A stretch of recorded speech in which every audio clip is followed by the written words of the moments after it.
ventricular que habíamos hablado antes, que en la profundidad era el cuerpo calloso, giro del cíngulo, ¿sí?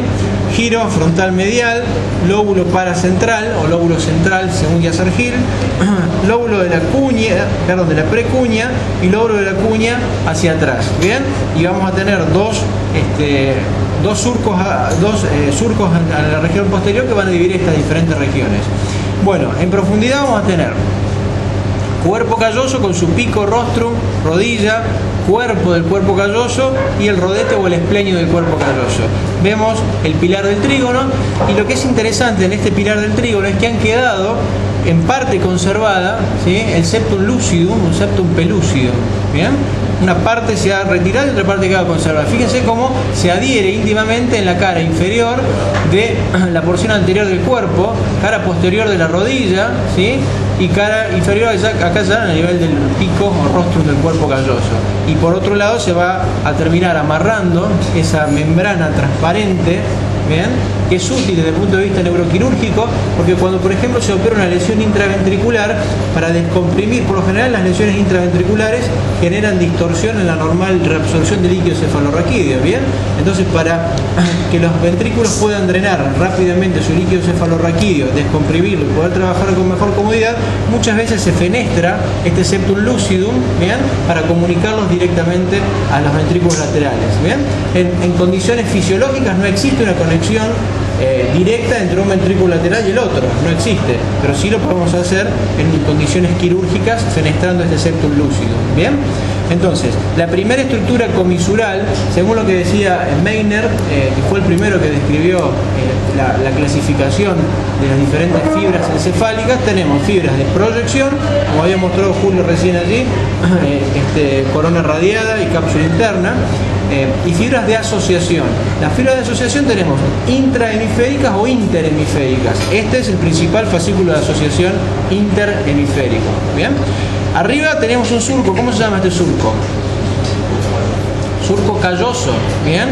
Tenemos un poquito más hacia arriba otro surco, que es el surco del cíngulo, ¿bien?, que me estaba limitando con sus dos ramificaciones el surco paracentral, perdón, el lóbulo paracentral, ¿sí? Bien, otro surco que vamos a tener en la región posterior, que aquí la cámara muestra perfecto, es este surco parieto occipital, ¿bien?, que si lo sigo el surco parieto occipital, en parte lo voy a estar viendo en la cara lateral, y en este caso se continúa de una manera importante en la cara lateral del lóbulo parietal y se continúa hacia atrás, miren, con el surco intraparietal. ¿Ven el surco intraparietal acá? Vemos cara medial, cara lateral. Surco parieto occipital, lo continúo, fíjense que acá no hay una muesca, en realidad se continúa en la cara lateral, ¿sí?, medial y lateral, surco parieto occipital, y lo veo acá y se continúa con el surco intraparietal. Miren, en el lóbulo parietal, yo les dije que había un surco que era paralelo a la línea media, ¿no? ¿Se acuerdan ayer? ¿Lo ven ahí? Aquí lo tengo. Surco intraparietal, el único surco en el lóbulo parietal que es bien paralelo a la línea media. Me está dividiendo lóbulo parietal superior, lóbulo parietal inferior, ¿sí? El giro supramarginal y el angular en el lóbulo parietal inferior. Volvemos a la cara que nos interesa a nosotros, nuevamente. Y teníamos surco parieto occipital. Por delante del surco parieto occipital, ¿qué tenemos? El lóbulo de la precuña, ¿sí?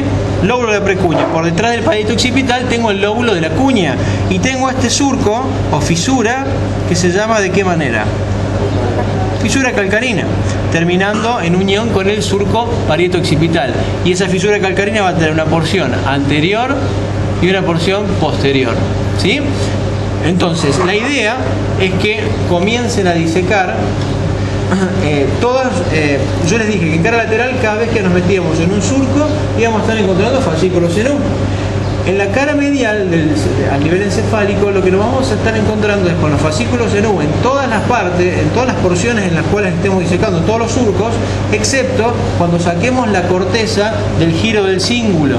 Cuando yo empiezo a retirar la corteza del giro del cíngulo, ¿bien? Empiezo a retirar la corteza del giro del cíngulo, con cuidado y delicadeza me meto en el surco calloso y retiro la corteza del surco calloso. Acá lo que estoy viendo son esos nervios de Lancisi que describió recién Julio, ¿sí? Que los tenemos de este lado. Empiezo a disecarlo, me meto en el surco calloso. El surco calloso tiene una profundidad de 5 milímetros aproximadamente, ¿sí? Entonces acuérdense que tengo corteza cerebral en la profundidad del surco calloso que envuelve el giro del cíngulo en la parte más caudal, ¿sí? Entonces con la espatulita de madera también tienen que tomarse ustedes el trabajo de retirarlo de allí. Entonces lo vamos liberando, siempre teniendo como reparo en la parte más caudal, más basal al cuerpo calloso. Y me estoy encontrando con este fascículo, que es la única porción en la disección de la cara medial que no voy a tener fascículos de nudo directamente, sino que por debajo del giro del cíngulo me encuentro con el fascículo. ¿De qué nombre? El cíngulo. ¿Bien? Ese es el primer punto en la disección. Retiramos el giro del cíngulo e inmediatamente empiezo a encontrar fibras de dirección antero-posterior. Y eso es importante recordarlo, chicos, así como Julio les ha hecho hincapié en recordar la anatomía tridimensional de las fibras. Recuérdenlo que desde el punto de vista técnico es fundamental. ¿Por qué? Porque si yo no sé lo que busco, no voy a entender lo que encuentro, como dice el famoso dicho en medicina, pero acá, si yo no sé lo que busco, termino lesionando lo que encuentro, ¿sí? Entonces fíjense que si yo a la disección del fascículo del cíngulo, en vez de hacerla recorriendo su trayectoria, lo hago con un sentido ascendente y descendente, termino lesionando el fascículo del cíngulo, y es una picardía, ¿bien? Entonces disecamos el fascículo del cíngulo, que aparece como una estructura en forma de C, de semiluna, rodeando el cuerpo calloso. Recuerden de sumergir el encéfalo cuando ustedes lo necesiten y cuando ya esté con algunos residuos. Después, con la espatulita de madera y con delicadeza, el siguiente paso sería colocar la espátula de madera en el surco del cíngulo para sacar lo que me queda de corteza y poder de alguna manera desnudar al giro del cíngulo, ¿sí? Desnudo y libero el giro del cíngulo por completo. ¿Para qué? Para poder disecar el fascículo en su totalidad. Ese sería el primer paso en la disección: disecar el fascículo del cíngulo para poder visualizarlo por completo. No sé si la cámara me permite, Julio, con el zoom, para mostrar las fibras, el trayecto entre los. ¿Se ve?